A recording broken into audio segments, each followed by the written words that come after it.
नमस्कार दोस्तों, वैसे तो जीएसटी यानी कि गुड्स एंड सर्विस टैक्स 1 जुलाई 2017 से ही लागू हो चुका है, पर इस वीडियो में मैं आपके साथ 8 फायदे शेयर करूंगा जो कि किसी भी आम नागरिक के लिए या व्यापारी के लिए बहुत जरूरी है। तो इस वीडियो को अंत तक देखते रहिए। जीएसटी लागू होने के बाद जो आपको पहला फायदा मिल रहा है वो ये है कि आपको एसेंशियल कमोडिटी यानी कुछ जरूरी सामान और वस्तुओं पर 0 टैक्स देना होगा। इसके अंदर fresh vegetables, natural Honey, printed books, newspaper, गेहूं, तेल, टूथपेस्ट, साबुन इत्यादि चीज आती है। दोस्तों, पहले हमें इन सभी चीजों पर कुछ स्टेट में हमें वैट टैक्स देना पड़ता था। दूसरा फायदा जो हमें जीएसटी के अंतर्गत मिल रहा है वो ये है कि अब हमें टैक्स पे टैक्स नहीं देना पड़ेगा, यानी कैस्केडिंग टैक्स नहीं देना पड़ेगा।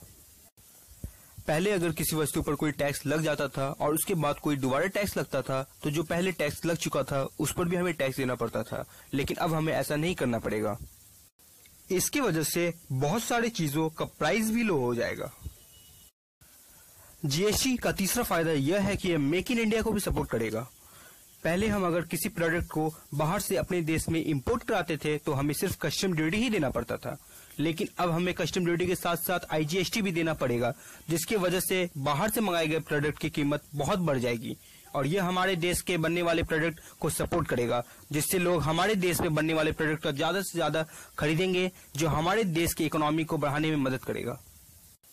जीएसटी के अंतर्गत एक नेटवर्क भी बनेगा जिसमें सभी बिजनेसेस का रजिस्ट्रेशन होगा और उनको जीएसटी नंबर मिलेगा, जिसके वजह से अगर कोई भी बिजनेस अपना टैक्स सबमिट नहीं करते हैं तो वे उन्हें पता चल जाएगा और वे उनके खिलाफ एक्शन भी ले सकते हैं।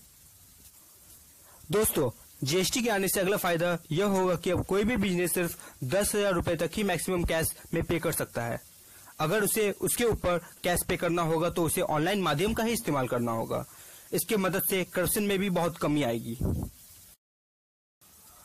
अगला बेनिफिट जो हमें जीएसटी से मिलेगा वो यह है कि पहले हम अगर किसी प्रोडक्ट को एक स्टेट से दूसरी स्टेट में भेजते थे तो हमें 2% सीएसटी यानी सेंट्रल सेल्स टैक्स देना पड़ता था, जो लगभग 50 से 60 करोड़ हो जाता था और उसका पूरा का पूरा बोझ जनता पर आता था। लेकिन अब हमें कोई भी सीएसटी नहीं देना होगा। जीएसटी आने के बाद स्टेट को अगला फायदा यह भी मिलेगा, अगर जीएसटी आने के बाद किसी भी स्टेट को टैक्स के मामले में लॉस हुआ तो भारत सरकार उसे अगले 5 साल तक उसका प्रॉफिट देगी। इसके लिए कॉन्स्टिट्यूशन या संविधान में भी बदलाव कर दिए गए हैं।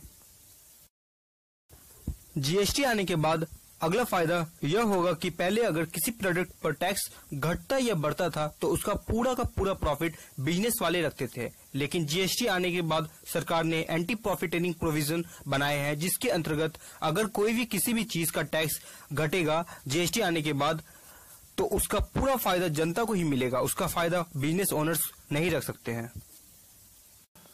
दोस्तों, अगर आप जीएसटी से रिलेटेड कोई भी सवाल पूछना चाहते हैं तो आप कमेंट के थ्रू मुझसे पूछ सकते हैं। दोस्तों, मुझे यकीन है ये वीडियो आपको अच्छी लगी होगी, तो वीडियो को लाइक कर दीजिए और अपने दोस्तों से शेयर भी कर दीजिए। इस चैनल को सब्सक्राइब कर दीजिए जो कि फ्री है। Thanks for watching. जय हिंद।